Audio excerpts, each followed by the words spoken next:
This is the Work Tough Gear Nomad Bushcrafter in Scandi grind Generation 2. If you're interested in hearing my thoughts on this knife, keep watching. Before I get started, I do want to thank Vic at Work Tough Gear for sending out the Nomad Bushcrafter Gen 2 so that I could share it with you. Now, this is actually a kind of a follow-up video to one I recorded quite some time ago where I reviewed the Nomad Bushcrafter both in Scandi version and in full flat version. And I'll put a link to that review at the end of this video. But in that version, the Scandi, in that video, the Scandi version was considerably different from the full flat, not just in the fact of the grind, but the blade size and blade shape as well. Well, Vic has since upgraded the Scandi version to a matching size, at least, with the full flat version, the only difference being the grind, Scandi versus full flat. So what I thought I would do is I would give you some close-ups of the knife as I go through its specifications. I did bring the older version of the Scandi, which of course is no longer available, but of course I am going to do a few demonstrations with it. So as always, what I thought I'd do is just go over the sheath very quickly so that we can focus in on the knife. So we'll put the knife aside.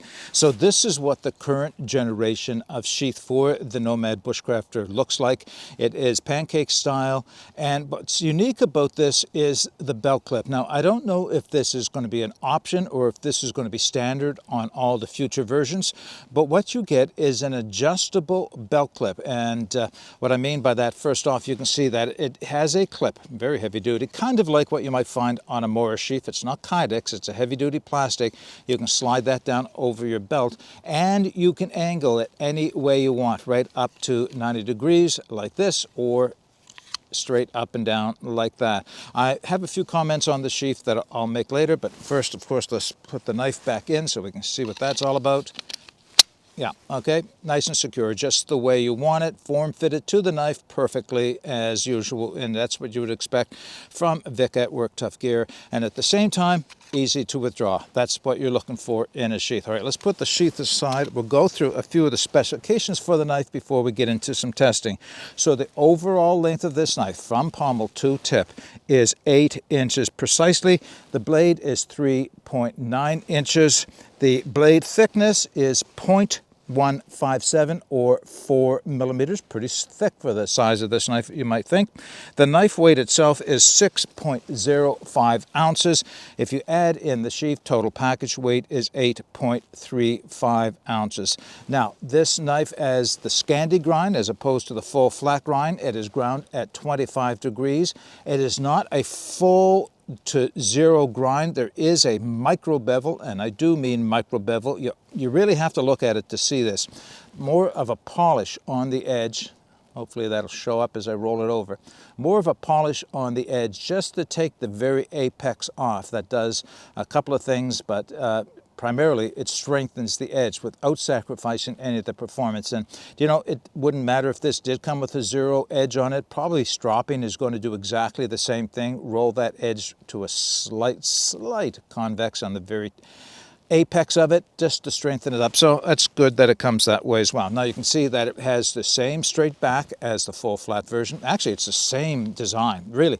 There is no difference in the size or the design of this knife other than the fact that this is Scandi and the other one is full flat. I'll just give you a few more looks at the knives. Off-white liners with an orange and black G10 sculpted handle. Yes, a small piece of paracord, of course.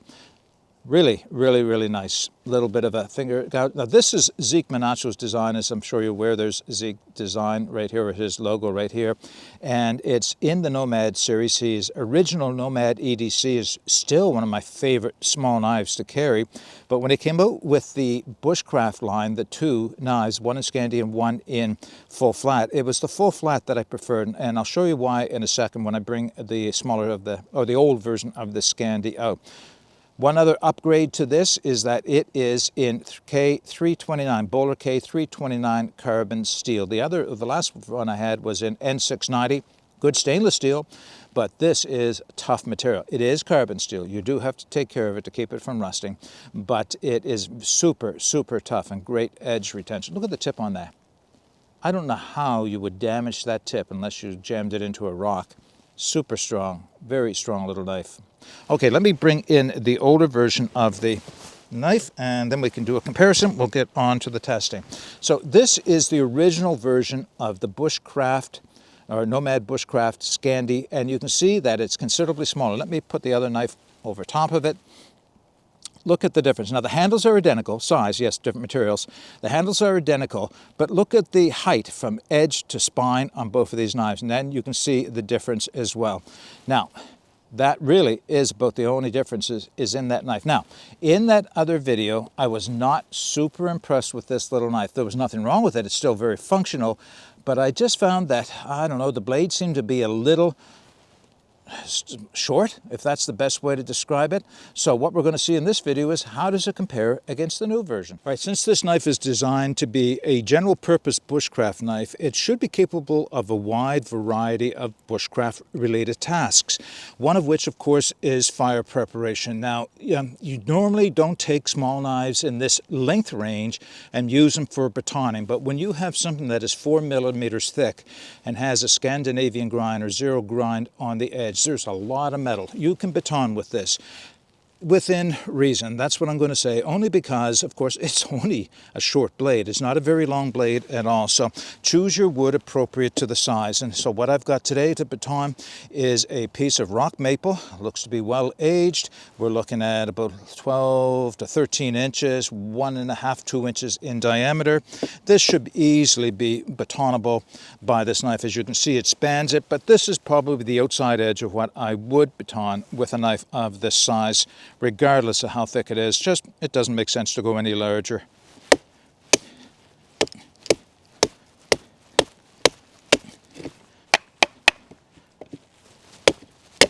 Yep, that was pretty good. Oh, I see why it resisted. Kind of a twist. Can you see the twist in the grain?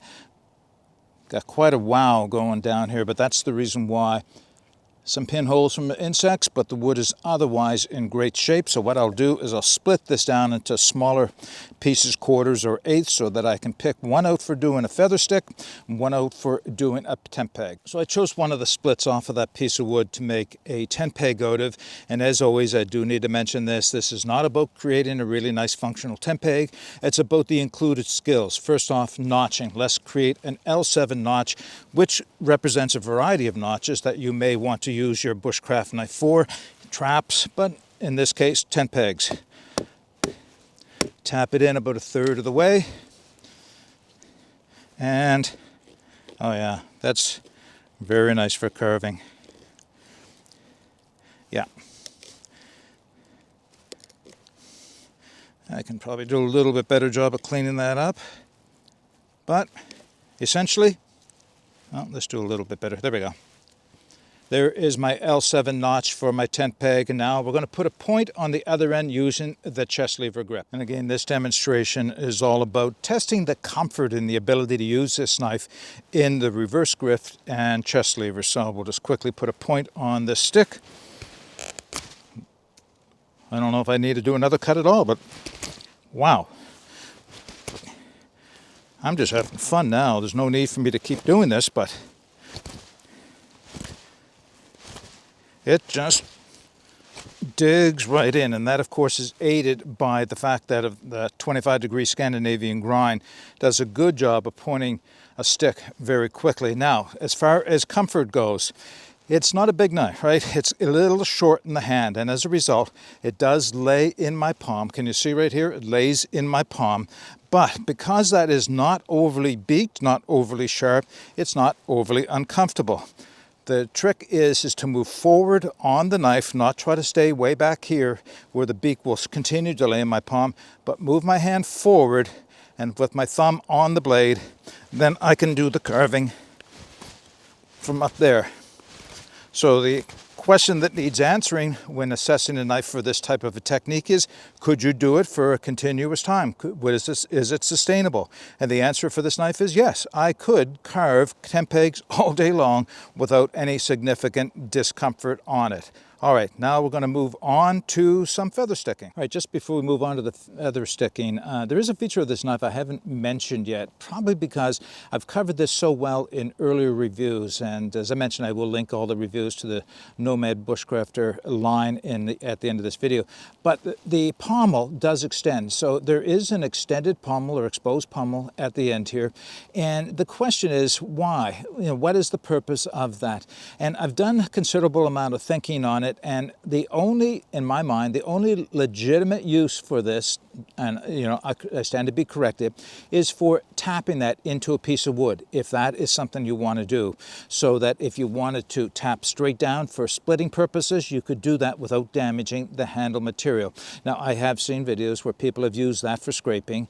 This is not one of those type of expended palms. It is not sharp at all, and I appreciate that. And the fact that it's rounded means that I can still get a hold of this and drill with it if I want to. Having said that, the tip is not center line to the knife, so it is not the ideal drilling tip or drilling knife, but it's still very functional in that regard. So I just wanted to point that out and give you my thoughts on it. I don't mind it being here on this knife. Some knives, it extends out, it's sharp, it's a little hard on the palm, and I really don't have a whole lot of advantage, or see a whole lot of advantage having them. All right, let's do a little feather sticking. So I took 2 of those splits, and looking for one that looks like it may have the least amount of pinholes and the like through it. I think I'll use this one right here. That looks like it might work. I may have to take off a few pieces, and as you can see, this knife will take a lot of wood off in very short order. So yeah, okay, this is the one we're going to give it a shot on. So let's see where this goes. The wood is a little old, so I'm trying to, oh yeah, see, I'm still losing my feathers. It's feathering. I got to establish a stop point so that I can stop losing the feathers. That often helps to do it like that. Dig in and get a few big ones. Try not to push through them like I'm doing. Maybe this isn't the best piece of wood to be demonstrating on. Let's work on the outside edge and see what it does. All right, that's a bit better for some reason. This goes to show you that same piece of wood can have different qualities inside and out. Some good for feathering, others not so good for feathering. Trying to get some really nice fine little feathers here. Yeah, the inside is just not working for me, but the outside is doing just well. Very well, in fact. Although it's dry enough, I'm still pushing off a lot of my feathers. Now, those are okay. They're not super fine. They're not super curly. But what you want to do, if you can, is try to work towards the last third of the blade where the curve goes up towards the tip. And that's where you get some of the curliest of the feathers. Now, often with a knife that has this much, or this aggressive, shall we say, this much of a curve to it, can be a little bit difficult to control because it wants to run off very quickly. You start and then it wants to run off. So the challenge will be to see if I can stay in control of it and use this last third of the knife to do a little bit of feathering. In its advantage is the fact that it's short. Anything longer than this would be considerably harder to do that with. So we're just going to try a couple here, and the idea is to run. Yeah, it's working. But I do have that feel that if I'm not careful, the knife is just going to run off and I'll lose everything. So let's try it starting here. Could be better, but that's still a fun knife to use. All right. It'll feather. Now, here's my thoughts on feathering with it. Again, it is a small knife. It's a little short in the handle, but the design that Zeke has put into this seems to accommodate my hand, even though it is an XL hand, seems to accommodate my hand quite well. It could be because, well, I guess it would be because of the shape of it, but even being short, it wants to move my hand forward on the knife. It does give me a full 4-finger grip, as you can see, just enough, not a lot. So it does actually lock into my hand quite nicely, and I have no fear of it coming out of my hand or my hand sliding up on it yeah, Zeke has done a really good job with that as well. So the edge comes all the way back, sharpening choil right here, and I can get right on top of the edge and do the carving that I want to do with it. Yeah, still, it has been one of my favorite small knife designs from Work Tough Gear since the first EDC version came out, and continues to be. Okay, we've done some feather sticking. Now we have to see how well it will scrape. All right, one last task before we wrap this video up, and that is to do a little scraping. So I have a piece of bark here. It's quite old and quite fragile, but I'm going to use that as my base to catch my scrapings on and hope it doesn't split off of me. So here's that other rejected split that I was going to use for feather sticking. We'll use that to see if we can scrape any fuzz off of that using the back of the spine. I'd be very surprised if it didn't, because all of Vic's knives are extremely sharp on the back of the spine. Industry leading, really. Yeah, that scrapes.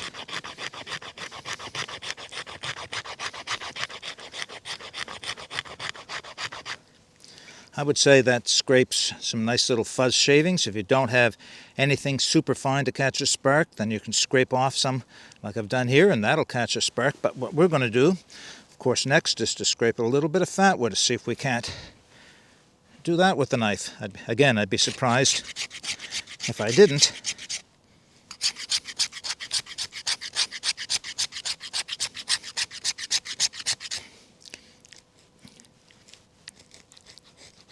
Just decided to shave it down to the bottom as well.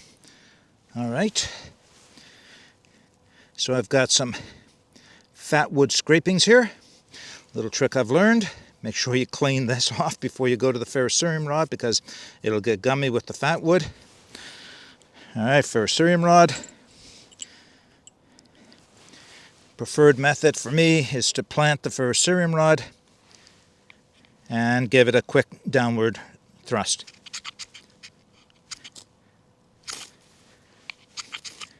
That's a bit better. Lit and then went out. Why? That's a bit better. Okay, there you go. As you saw, it scrapes well enough. That was user error, nothing to do with the knife itself. All right, now we can wrap this video up. All right, a few closing thoughts for the Nomad Bushcrafter Scandinavian Grind Gen 2, designed by Zeke Menacho and produced by Vic Lynn at Work Tough Gear. What a great little knife. And I'll say that it's a great little knife, but really it has the capability of knives quite a bit bigger in size, and that's due mostly to the fact that it's 4 millimeters in thickness.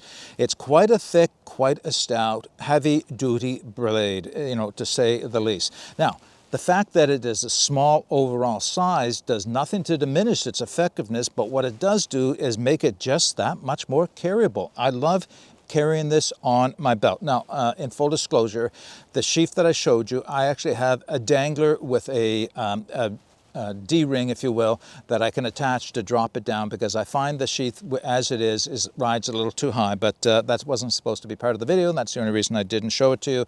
That's why I suggested hopefully Vic will come up with some options when it comes to sheaths for this knife. Do you know, this has been one of my favorite design knives since I received the original EDC Nomad, and only the blade shape. It's still one of my favorite EDC fixed blade knives, but this one just lends itself a little bit better to bushcraft because of that zero grind, Scandinavian grind, if you will, even with its micro polish on the bottom. I mean, that polish is so minute, so minuscule, it may as well be a zero grind, but because it's polished over, it just strengthens the edge just that much. And I've had no reason to doubt the strength of this. K329 is an exceptionally tough steel. Again, still carbon steel, so you still have to take care of it. But it sharpens up easy, and it has extreme toughness, and the edge holding is surprisingly very, very good. So that's everything I want to say about the Nomad Bushcrafter Scandinavian Grind. If you have any comments or questions, please put them in the comments section below. I will put the links to where you can take a look at this at Work Tough Gear, plus the outside retailers, the second-party retailers, because quite often they run out of stock very quickly at Work Tough Gear, but sometimes you can still find them at the second-level retailers. So I'll list all the ones that I'm aware of in the video description. I'll put the specs in for this knife, and at the end of the video, I'll put the link to the previous reviews so you can get a comparison if that's of interest to you. All right, until next time, get out and explore and take that path less traveled, because it will make all the difference. Bye for now.